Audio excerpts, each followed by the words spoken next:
Hey guys, welcome back to one more mini blog. ఈ mini blog ఏంటంటే ఇంకా మేమైతే షాపింగ్కి వెళ్తున్నాం అనమాట. ఈ టైం ఇప్పుడు షాపింగ్ ఏంటి అని అనుకుంటున్నారా?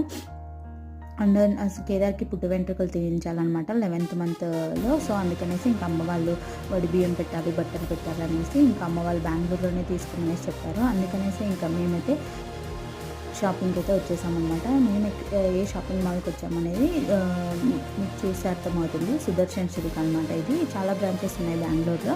చిక్పేట అండ్ మల్లేశ్వరం అండ్ మార్తల్లి, చాలా బ్రాంచెస్ ఉన్నాయి. మాకు దగ్గరలో ఉన్నదైతే మార్తల్లి బ్రాంచ్. సో ఇది మేము మార్తల్లికి అయితే వచ్చేసామన్నమాట. చాలా అంటే చాలా సిల్క్ శారీస్ వెరైటీస్ ఉన్నాయన్నమాట ఇక్కడ. Normal saris, fancy and men's wear, kids wear, ఏ షాపింగ్ చేయాలన్నా అన్నీ ఇక్కడే చేసుకోవచ్చు. మార్నింగ్ వస్తే ఈవినింగ్ వరకు. సో ఇంకా మేమైతే మార్నింగ్ 11:30కి అలా స్టార్ట్ అయ్యాము ఇంటి దగ్గర. ఇక్కడికి వచ్చి ఇంకా షాపింగ్ చేసి శారీస్ అన్నీ తీసేసుకొని ఇంటికి అయితే 5:30 అలా వెళ్ళామన్నమాట.